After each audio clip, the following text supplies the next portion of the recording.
Graça e paz. Bom dia, Deus abençoe a todos. Bioética, um guia para os cristãos. É um material proposto pelo professor de ética teológica, é americano também, Gilbert Mailander, uma coisa assim, o nome dele. É um material interessante. Ele fala agora sobre doença e cura, doença e cura. E ele, como texto para reflexão ou para abordar este tema, ele não tá tratando de dons espirituais ou de milagres ou nada disso. Ele está falando de doença e cura, enquanto fenômenos decorrentes da natureza humana, tá? Ele aborda a questão do sofrimento, a busca por sentido, significado ou propósito, mesmo durante um mal, mesmo durante um evento, que o sofrimento ele é mau, o sofrimento ele é péssimo.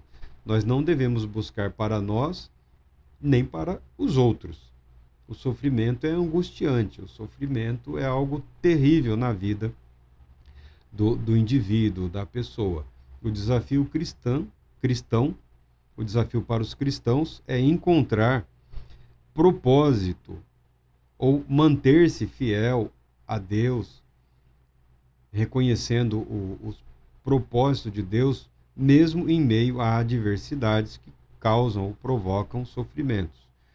Uma coisa que nos causa sofrimento é a doença. É a doença. E todo religioso, que implica em praticamente quase toda a humanidade, vive na expectativa do milagre, reconhecendo que Deus, ou seja qual for a confissão ou manifestação religiosa ou espiritualidade do indivíduo, ele reconhece no ser sobrenatural ou nos agentes desse ser sobrenatural poder sobre a vida, a realidade e poder para mudar o estado de, de doença para a cura. Isso não é prerrogativa dos cristãos. Agora, a maneira como o cristão vivencia a doença, é, essa é o objeto do nosso interesse. Como ele reconhece a soberania de Deus, o amor de Deus, mesmo quando a sua vida não está expressando isso, tá? Então ele fala, depois de falar de sofrimento, ele fala sobre a doença e a cura, ou a expectativa de cura. E ele usa a história do rei Asa, que é o rei de Judá. Ele é rei de Judá quando a nação já estava dividida em dois reinos, o reino do norte, chamado Reino de Israel, e o reino do sul, chamado Rei de Judá. O reinado de Asa, ele foi cheio de altos e baixos, com manifestações impressionantes do poder de Deus, intervenções do próprio Deus na preservação do povo e daquele reino, daquela nação. Altos e baixos, manifestações proféticas, encorajamento, vitórias impressionantes. Qual é o problema de Asa? O problema desse homem é que o cronista o descreve como um fracasso no fim. No final da sua vida, no fim do seu reinado, ele falhou sucessivamente. Em que momentos ele falhou? Primeiro, quando o reino do norte, quando, se eu não me engano, Baasa, rei de Israel, invadiu o reino do sul e começou a preparar uma cidade-fortaleza para evitar a migração dos israelitas do norte para o sul e também criar limitações comerciais, né, da movimentação da população do sul, do reino de Judá. Vendo-se ameaçado pelo reino do norte, ele pegou o tesouro do templo, os tesouros do templo, porque o templo, naquele tempo, seria a reserva do país. Também o templo funcionava assim, riquezas, bens. O templo era usado como um banco, né? As pessoas guardavam os seus bens. Os templos no mundo antigo eram os lugares mais bem guardados nas cidades, tá? Porque serviam de bancos. Os templos também eram pequenas fortalezas, que as pessoas armazenavam lá o que era precioso. E o templo também funcionava como uma espécie de tesouro nacional. Então, Asa pegou o que havia de valor no templo e propôs um pacto para o rei da Assíria, para o governante da Assíria. Fez um tratado de não agressão e financiou uma incursão do rei da Assíria contra o reino de Israel. Ele que já havia presenciado o livramento de Deus para com o reino dele em situações muito mais adversas, ele não recorreu a Deus. Ele não recorreu a Deus. Ele não confiou em Deus. Ele decidiu por conta própria. Ele confiou na política internacional. O inimigo do meu inimigo é o meu amigo. Então ele financiou o rei da Assíria para que o rei da Assíria atacasse o reino do norte e ele ficasse livre de uma possível eventual invasão.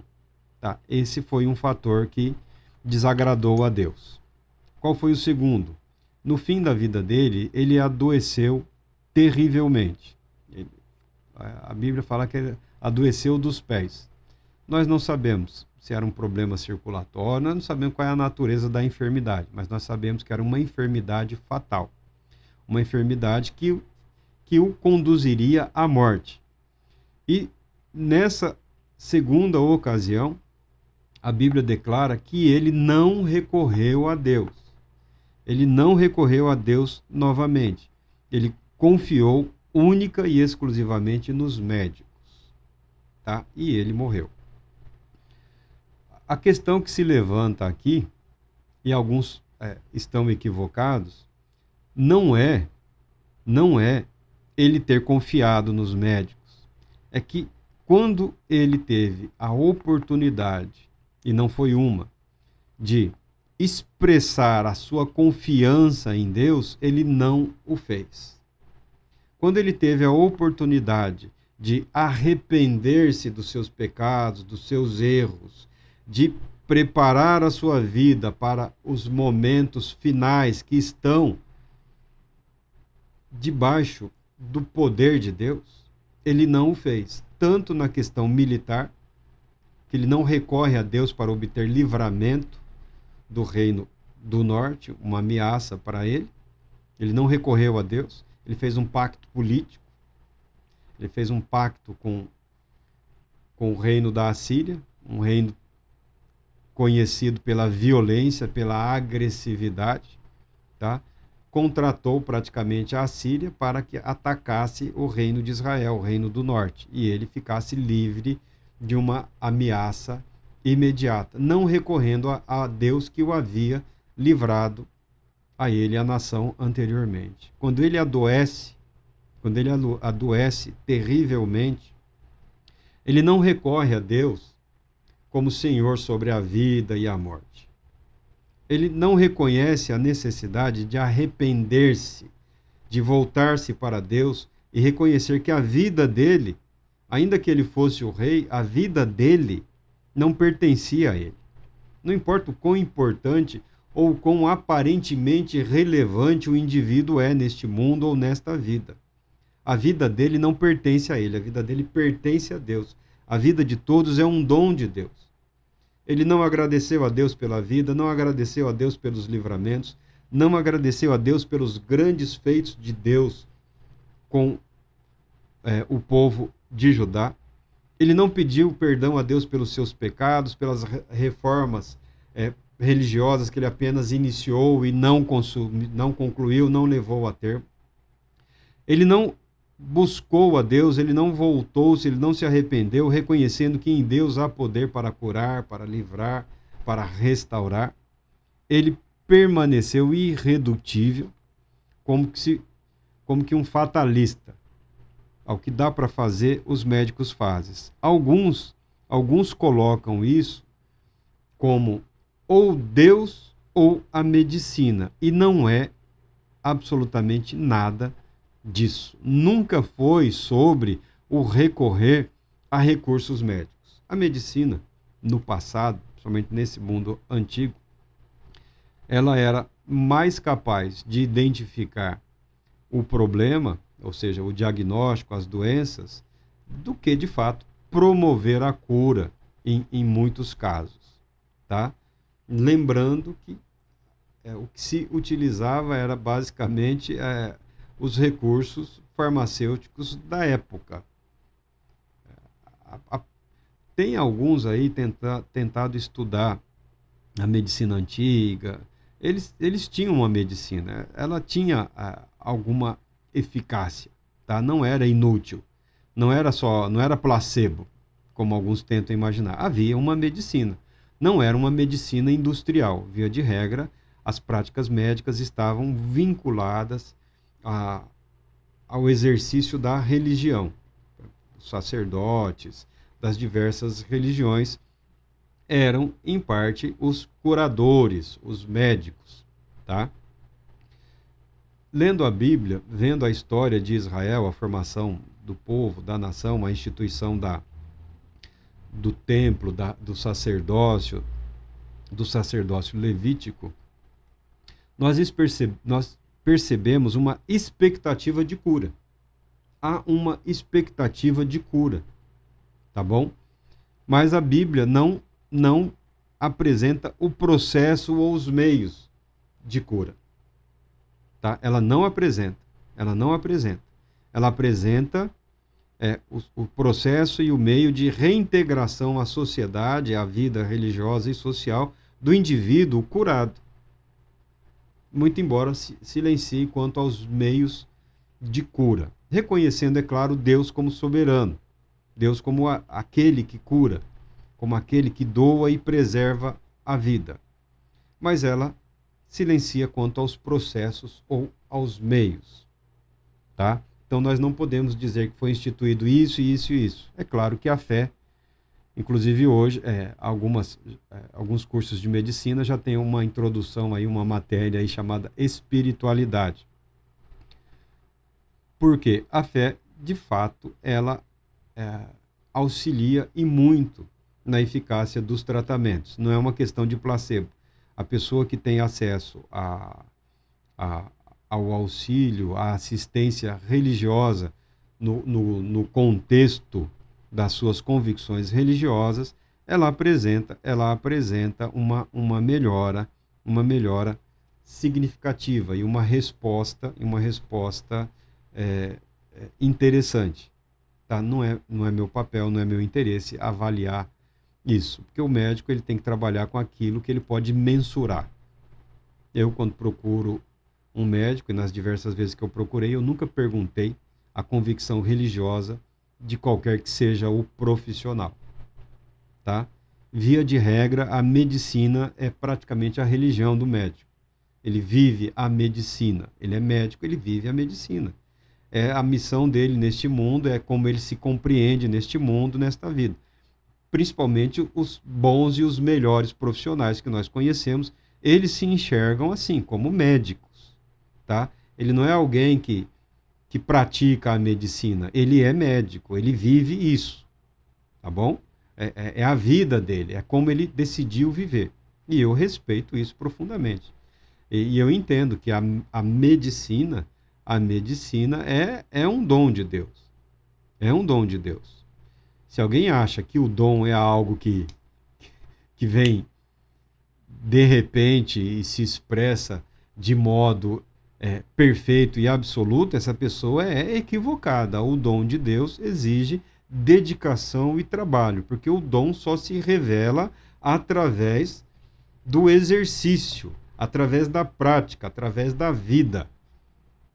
Essa pessoa não tem vocação. Como você vai saber se tem ou não vocação se ele não vive aquilo, se ele não trabalha, se ele não exercita, se ele não expressa através da sua vida aquela convicção, aquele compromisso?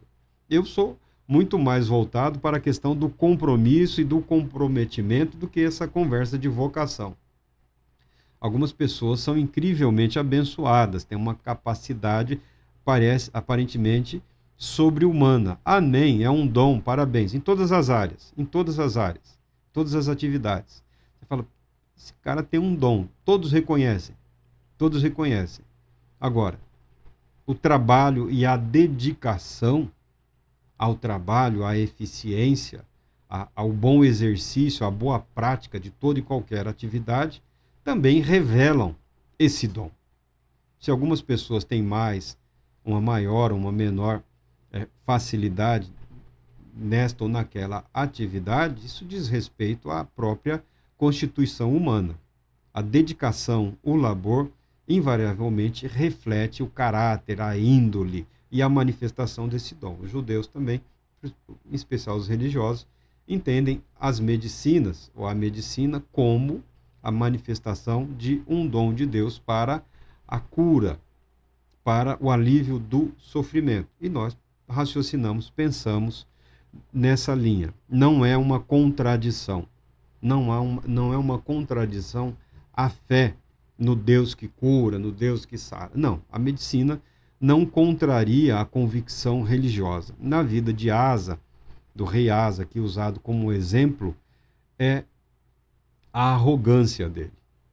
A maneira como ele, no fim da vida, um triste fim, diga-se de passagem, se afasta do Deus que se revela.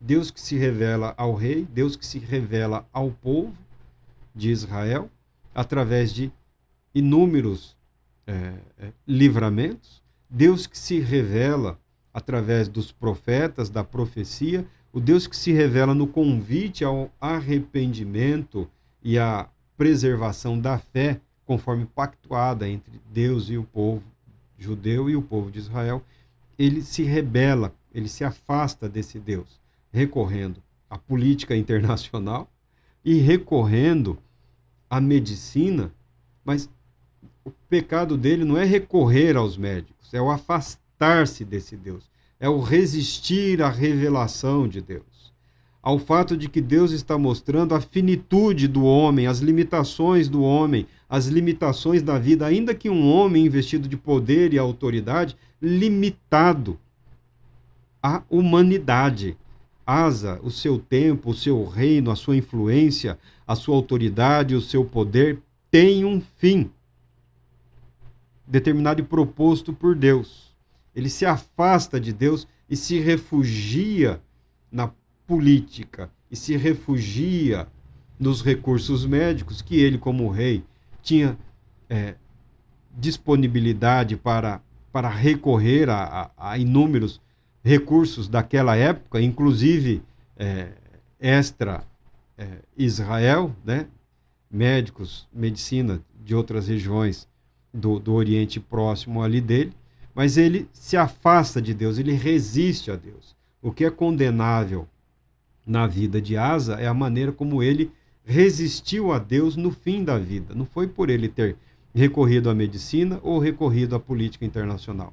É ele não ter sequer consultado a Deus, ou através da oração, ou através dos profetas que estavam atuantes naqueles dias.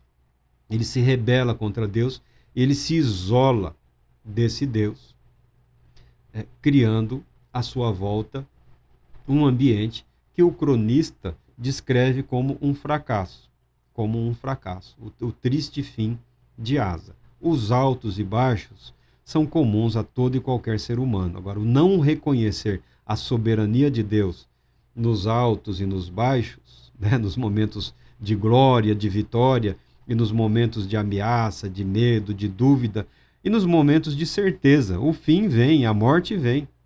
Ainda que experimentemos a cura, ela se mostra passageira, temporária, porque invariavelmente todas as pessoas que são curadas, elas morrem, tá? Alguns apresentam dons espirituais, nós vamos falar sobre isso, como cura divina. Não. Cura divina é outra coisa. Cura divina foi proposta em Jesus o Cristo. Marco, Jesus Cristo é tudo para você? Graças a Deus. Se eu em algum momento perder essa convicção, pode chamar a minha atenção. A cura para a humanidade proposta por Deus, ela se revela plenamente na pessoa de Jesus o Cristo. É aquele que vence o último adversário, o último inimigo, que nem é o diabo, é a morte. É a morte, tá? que só veio a atuar no mundo por conta do pecado, porque a proposta de Deus para a humanidade sempre foi a vida eterna, sempre foi o viver eterna e graciosamente diante dele. Tá? A graça de Deus sempre revelou isso, o plano de Deus e o propósito de Deus. A morte foi uma decisão catastrófica decorrente da ação do velho pai chamado Adão. Como nós fugimos dela? Pela fé em Cristo Jesus, nos tornamos participantes da vida eterna, graciosamente proposta por Deus. Então, a cura divina é Jesus Cristo. Tá bom? Ah, mas a pessoa foi curada. Amém. Glorifico a Deus por isso. Graças a Deus. Foi a graça de Deus, a providência de Deus, os recursos médicos, a atuação da indústria farmacêutica. Tá bom, filho? Tudo isso é dom de Deus. Tudo isso é manifestação da graça, da providência de Deus para a preservação da vida. Algumas pessoas não querem ter trabalho. Algumas pessoas não querem se submeter nem a Deus, nem aos recursos disponibilizados através da medicina. Tá? A indústria farmacêutica que atua colaborando com as ciências, parte das ciências médicas, tem algumas pessoas que não querem, são arrogantes, são presunçosas. Não, Deus é quem vai me curar. Aí já temos um aspecto negativo da fé, que entra na questão da soberba, da arrogância, da vaidade, da presunção. Deus não é obrigado a agir ou deixar de agir. Deus é soberano e todas as coisas ele já tem conhecimento prévio anterior. E nós sabemos pela história sagrada que onde se revela um problema, muito próximo a este problema está também a cura, a solução para aquele problema. Então, a bioética, ou a ética da vida, ou a ética cristã voltada ao cuidado do corpo, à santidade do corpo, ou à santidade, ou à sacralidade da vida, ela não dispensa o cristão de valer-se dos recursos disponíveis. Tá? Ela não dispensa. Ela só questiona o cristão quando ele se afasta da fonte da vida, que é o próprio Deus. Porque a medicina está disponível para todos, invariavelmente. A religião de ninguém é questionada pelo médico, a não ser em alguns casos específicos no que diz respeito à questão de tratamento. Esse pode, esse não pode, isso faz ou isso não faz. Tudo bem, isso vai ser tratado depois. Então, você não precisa perguntar a religião do seu médico ou do médico. Como ele não precisa saber também necessariamente da sua, a menos em casos específicos de internação, no que diz respeito à assistência religiosa. Fora isso, arrepender-se, usar o sofrimento, ainda que seja a doença, como oportunidade para arrepender-se, ou seja, voltar-se para Deus, permanecer em Deus, reconhecer que Deus é fiel e justo e soberanamente decide qual é o fim, é a postura a qual o cristão é convidado. Isso não significa, ficou doente, é a vontade de Deus, já que é para morrer, vou morrer. Não, não é isso. Não é isso. A vida é um dom. A vida nos foi dada. É nossa responsabilidade preservá-la até o ponto em que as nossas forças se vão, que prevalece a vontade de Deus. Mas você está dizendo que Deus é quem decide. Nós não gostamos disso. Deus tem conhecimento da história da humanidade, Deus tem conhecimento da história de todos os indivíduos. Se Ele graciosamente e soberanamente deseja salvar e curar, livrar, inclusive da morte ou de momentos de morte, coisa que eu creio acontecem em diversas ocasiões na vida, Ele assim o faz. em resposta à fé, em resposta à oração, em resposta ao clamor, ou não. Mas não significa que Deus esteja abandonando o indivíduo à própria sorte ou na situação de desconforto. O que a bioética procura mostrar é que Deus se faz presente mesmo em situações finais, mesmo em situações nas quais nós não temos mais a expectativa de nos livrarmos do evento morte. Porque, pela fé em Cristo Jesus, nos está garantida a vida eterna. A morte não é agradável para Deus. Deus não se agrada da morte de ninguém. A Bíblia fala que Deus observa com atenção a morte dos seus santos. Tá? É importante, sim, o sofrimento faz diferença, sim. Deus se importa, sim. O fato de Deus estar consciente do sofrimento, da dor, mostra que ele não é indiferente. E a cura proposta por Deus, sendo Deus, ela é final e eterna. A cura proposta por Deus é Jesus, o Cristo, tá? Porque nele nós temos a garantia da vida eterna. Todas as outras curas são temporais. A medicina é temporal, diz respeito a esse mundo, diz respeito a esta vida. Os dons espirituais, inclusive operações de milagres, inclusive a cura, são temporais, dizem respeito a esta vida. Por isso você não vê os apóstolos, ou principalmente Paulo, tão preocupados assim com dons espirituais. Eles estão preocupados com a cura proposta por Deus, que garante, que conduz à vida eterna. Inabalável, eterna. Sem dor, sem sofrimento. Essa é a cura proposta por Deus.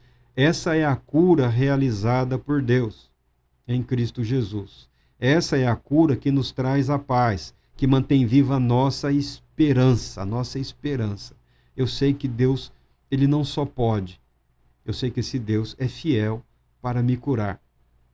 Mas que seja feita a vontade dele. Enquanto eu tiver forças, vou lutar, vou clamar, vou pedir, vou orar e vou buscar o tratamento ou o acompanhamento disponível.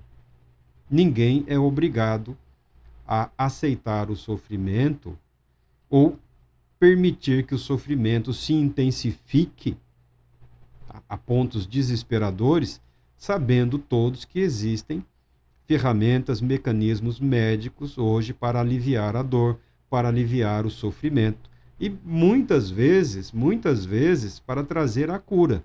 O que não pode ser curado pode ser tratado. A dor que não pode ser afastada, ela pode ser aliviada, tal qual a sede, tal qual a fome.